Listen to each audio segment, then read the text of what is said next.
बिस्मिल्लाहिर्रहमानिर्रहीम। अस्सलाम वालेकुम।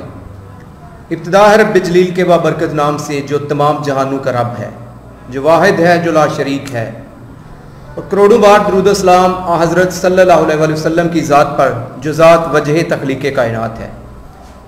आज की नशिस्त में हमारे साथ PTI रहनुमा दिलपजीर भट्टी साहब, जो कि नायब सदर तहसील पसरूर, हमारे साथ इस नशिस्त में मौजूद हैं। इनका मुख्तसर सा इंटरव्यू होगा जिसमें हम इनके साथ NA 75 में होने वाले ज़िमनी इलेक्शन के हवाले से बात करेंगे और इनसे जानने की कोशिश करेंगे कि आखिर ऐसी कौन सी वजह है जिस वजह से NA 75 का जो मार्का है वो आप दूसरी मरतबा जो है वो हार चुके। और मुख्तसर कोशिश करेंगे और दिलपजीर भट्टी साहब से हम ये रिक्वेस्ट भी करेंगे कि अपने मुख्तसर जवाब में हमें अपने सवालात के जवाबात जो है वो दें। बहुत शुक्रिया दिलपजीर भट्टी साहब, आप हमारे पास आए और अपना कीमती वक्त हमें दिया।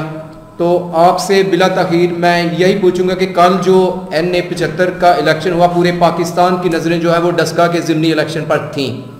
बिस्मिल्लाहिर्रहमानिर्रहीम। पहले तो फरूक सलारी साहब, समर जाफरी साहब, आप दोनों का शुक्रिया। और मैं तो नाजरीन आज यहाँ एक बिन बुलाया मेहमान हूँ। जो आज के रजिस्टर्ड मेहमान थे, जो इनवाइटेड थे, वो अभी वेटिंग लिस्ट में बैठे हैं। उसामा राना साहब, जिनका जो है ना वो शख्सियत किसी तारफ़ की मोहताज नहीं है।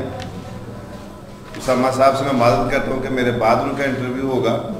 तो दूसरी बात, सलारी साहब और जाफरी साहब, आपने एक बड़ा अच्छा जो है वो पॉइंट रेज किया है कि डस्का में हम लोग इलेक्शन क्यों हारे।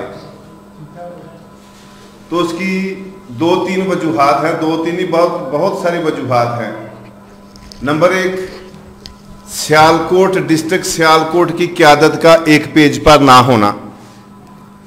Number 2, motivation. जब सुप्रीम कोर्ट ऑफ पाकिस्तान में ये केस ज़ेरे समाअत था, पता था फैसले के बाद के इलेक्शन होना ही होना है और हमें ओवर कॉन्फिडेंस ले डूबा। नंबर 3, जो मैंने कल 10 तारीख को भी क़यादत को इन्फॉर्म किया था कि पाकिस्तान तहरीक इंसाफ के जो वहाँ पे सेल्फी ग्रुप था, वर्कर को चाहिए था, जो मकामी वर्कर थे, जो मकामी क़यादतें थीं, यूनियन काउंसिल वाइज जिन लोगों की ड्यूटियां उधर लगी थी, कि वोटर को पोलिंग स्टेशन तक लेकर जाते। टोटली नाकाम रहे हम लोग उधर, जिसका रिजल्ट हमें हार की सूरत में मिला। और सलारी साहब ने कहा कि आप लगातार उधर 2 दफ़ा जीते हैं। मेरे भाई, 19 फरवरी का इलेक्शन हम जीत चुके थे। हर इलेक्शन में बादमनी होती है, थोड़ा बहुत तो होता ही है। ये तो NA 75 है, अगर आप NA 74 को ले, वहां तो इसके हालात टोटली बरक्स थे, यहां तो हुआ ही कुछ नहीं था। उसके बाद जो NA 75 में हुआ, वो सारी दुनिया ने देखा कि 19 फरवरी को हम इलेक्शन जीत गए। अदालतों का फैसला सार आंखों पर, हम तो मानने वालों में से हैं। और जो कल हुआ 10 फरवरी को, ये इलेक्शन भी इलेक्शन कमीशन का ही इलेक्शन था। नशीन बीबी मोहतरमा को, आज ये पाकिस्तान तहरीक इंसाफ के वर्कर ही हैं जो हारने के बावजूद अपने हार को खुली दिल से तस्लीम कर रहे हैं और हम लोग उनको मुबारकबादें दे रहे हैं। अगर अली इज़्ज़त मलिक साहब जीत जाते तो ये अगले 10 दिन सोशल मीडिया छोड़ के इलेक्ट्रॉनिक मीडिया, प्रिंट मीडिया, इनका रोना धोना ही ख़त्म नहीं होना था। तो हम अपनी हार को डस्का में तस्लीम कर रहे हैं। और आला क़यादत से, ये सेंट्रल पंजाब की क़यादत से मैं गुजारिश करूँगा कि जनाब एजाज चौधरी साहब, अभी भी कुछ नहीं बिगड़ा, अभी इश्क के इम्तहान और भी हैं। हमें पता नहीं किस किस इम्तहान से भी गुजरना है, क्योंकि हमने कायदे तहरीक वज़ीर आज़म पाकिस्तान जनाब इमरान खान के जो मिशन है, जो मंशूर है, उसको हमने परवान चढ़ाना है। अभी हम थके नहीं हैं, अभी हम झुके नहीं हैं, और हम उस वक्त तक ये सीलन माफिया, गॉडफादर माफिया को हम उस वक्त तक तस्लीम नहीं करेंगे जब तक ये हमें उठाकर बहरा या रमे ना फेंक दें। जी जाफी साहब आप। भट्टी साहब, मेरा सवाल आपसे ये है कि NA-75 का तो आपने जवाब दे दिया, बहुत से सवाल आते हैं उस हवाले से, लेकिन वो वक्त मुख्तसर करना नहीं चाह रहे, लेकिन तहसील पसरूर के हवाले से आ जाएं तो आपने एक बड़ी खूबसूरत बात किया कि मतलब कोऑर्डिनेशन नहीं था आपस में ना NA-75 में। तो मेरा सवाल यह है कि तहसील पसरूर में कितना कोऑर्डिनेशन है, मतलब गवर्निंग बॉडी में कह लें या मतलब वर्कर्स के दरमियान, कोई इतना कोऑर्डिनेशन तो तहसील पसरूर में भी नज़र नहीं आता। इसकी क्या वजह है? वहाँ तो चले हो गया जी, टिकट का होगा, ये होगा, वो होगा, कोई भी मसला हो, लेकिन इसकी क्या वजह कि यहाँ तहसील पसरूर में भी नहीं नज़र आ रहा कोऑर्डिनेशन और ना कोई इतना कोई वर्क होता नज़र आ रहा है, इसकी क्या वजह? देखें समर जाफरी साहब, ये गवर्निंग बॉडी तो कल की बात है, 1 साल हुआ है इसको तश्कील दिए हुए, जबकि जनरल इलेक्शन को 2.5 साल हो चुके हैं। सारी दुनिया जानती है, पूरा मीडिया जानता है, electronic media, print media, social media, कि पाकिस्तान तहरीक इंसाफ के उम्मीदवार चौधरी गुलाम अब्बास साहब ये इलेक्शन जीत चुके थे। जो टेक्निकल तरीके से वो ज़ाहिद हामिद एंड कंपनी ने यहाँ पे धांधली की, उसकी तो मिसाल ही नहीं ना मिलती। पूरी दुनिया में जो हमारे साथ NA-74 में हुआ, उसकी मिसाल दुनिया की किसी जमहूरियत में मिलती ही नहीं है। और दूसरी बात जो आपने कहा जी कोऑर्डिनेशन, मैं बहसीयत नायब सदर PTI तहसील पसरूर दिलपजीर भट्टी, पार्टी ने मुझे जिम्मेदारी की है, मैं अपने हिस्से का काम बखूबी सारे अंजाम दे रहा हूं। मैं एक वर्कर हूं और वर्कर की मुश्किलात का मुझे अंदाजा है। यहां बदकिस्मती से सूरत हाल ये बनी हुई है कि हर बंदा खुद को लीडर समझ रहा है, चाहे उसका तल्लुक गवर्निंग बॉडी से है, चाहे उसका पाकिस्तान तहरीक इंसाफ की जो बुनियादी वर्कर है। आज मैं आपके सोशल मीडिया के तौसत से अपनी तहसील पसूर खसूसन NA-74 के तमाम कायदीन को छोड़कर वर्कर को, जो मेरे जैसे वर्कर हैं, मैं उनको एक पैगाम देना चाहता हूं कि मेरे भाई अपने अपने ज़ाती इख्तलाफात ख़त्म करें। उनका खसूसी पैगाम NA-74 के मुअज़्ज़ज़ ओहदेदारान के लिए कि जनाब आए, मिल बैठे, जो हमारे लायक बनती है। ये हसन अब्बास साहब का मैं आपको पैगाम दे रहा हूँ कि जो हमारे लायक बनती है, आए मिल के बैठ के मसाइल का हल निकालें। ये खसूसी पैगाम है। और तहसील पसरूर में यहाँ भी लैक ऑफ कोऑर्डिनेशन है। MPA MNA को नहीं मान रहे टिकट होल्डर को, टिकट होल्डर MNA साहब जो हैं वो MPS को कुछ नहीं मानते। मैं समझता हूँ कि ताली एक हाथ से नहीं, दोनों हाथ से जाफरी साहब बजती है। तो इन तमाम दोस्तों को लम्हा फिक्री है कि पाकिस्तान में गवर्नमेंट वफाक में इमरान खान बैठे हैं, सूबे में उस्मान बुज़दार साहब बैठे हैं। और बुज़दार साहब आप भी आंखें खोलें, ये बाई इलेक्शन डस्के वाला, इसकी हार का मेन वजह जो है ना, मेन रीज़न आप लोग हैं।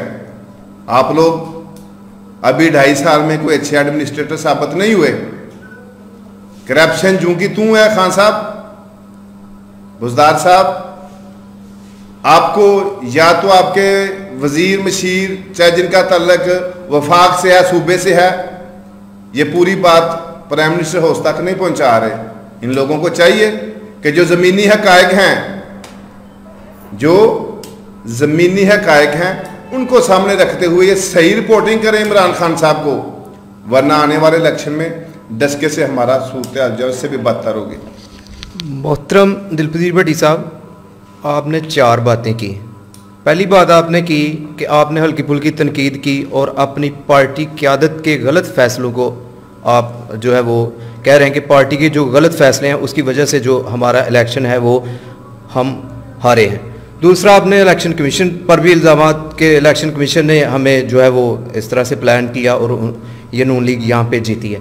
तीसरी बात आपने की धांधली, और चौथी बात आप कह रहे हैं हम खुले दिल से तस्लीम भी कर रहे हैं। सर एक बात करें आप, क्या आपकी पार्टी की क़यादत की नाअहली है कि आपने सही बंदा वहाँ पे जो है उसको टिकट नहीं दिया, या आप ये कहें कि धांधली हुई है, या ये कहें कि इलेक्शन कमीशन ने ये सारा प्लान किया है, या फिर खुले दिल से तस्लीम करें? आप तस्लीम भी नहीं कर रहे, आप पार्टी की आदत को भी इल्जाम दे रहे हैं और आप धांधली भी कह रहे हैं। कोई एक बात करें जो हमारे नाजरीन समझ सकें कि आखिर ऐसी क्या बात है जिसकी वजह से पीटीआई को NA-75 में जो है वो नाकामी का सामना करना पड़ा।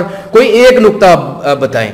देखिए इसराइल साहब, पहली बात तो ये है कि जब जीत का नोटिफिकेशन हो गया है तो हम तो ये कहते हैं जी ठीक है जी हम हार गए।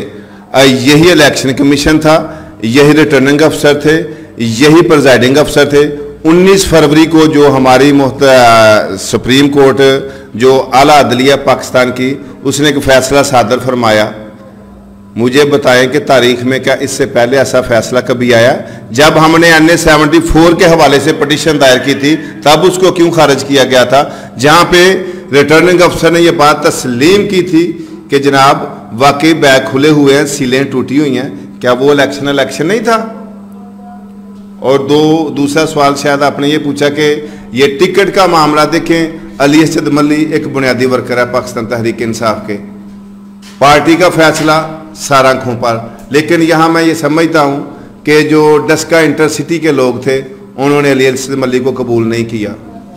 अगर उनके मुतबादल जहाँ तक मुतबादल अगर कोई और कैंडिडेट डस्का से होता तो रिजल्ट आज मुख्तलफ होता।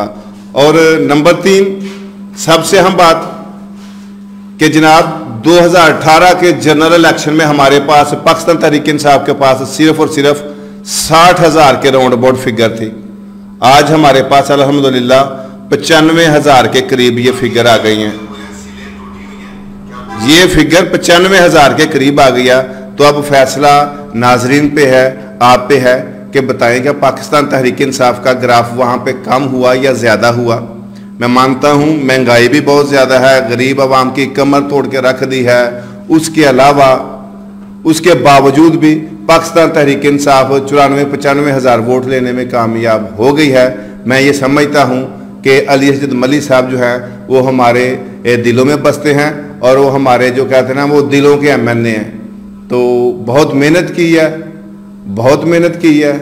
अब भी टाइम है, संभल जाएं, 2.5 साल बाकी हैं, एक पेज पे आ जाएं, छोड़े इधर उधर की बातें, अपने अपने हलकों को टाइम दें, अपने अपने यूनियन काउंसिल को टाइम दें ताकि पाकिस्तान तहरीक इंसाफ का ग्राफ जो है ना वो अबाव आ सके। जी साहब। नाजरीन आपने सुना पाकिस्तान तहरीक इंसाफ तहसील पसरूर के नायब सदर चौधरी दिलपजीर भट्टी साहब का मुख्तसर सा NA-75 और के हवाले से 1-2 सवाल और एक सवाल तहसील पसरूर के हवाले से पर मबनी गुफ्तगू हमारे साथ।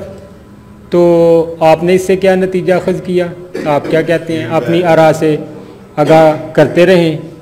मिलते हैं थोड़ी देर बाद अगले मेहमान के साथ। उस वक्त तक के लिए समर जाफरी, फ़ारूक सुलैरी को इजाज़त दीजिए। अल्लाह हाफिज़। पाकिस्तान जिंदाबाद।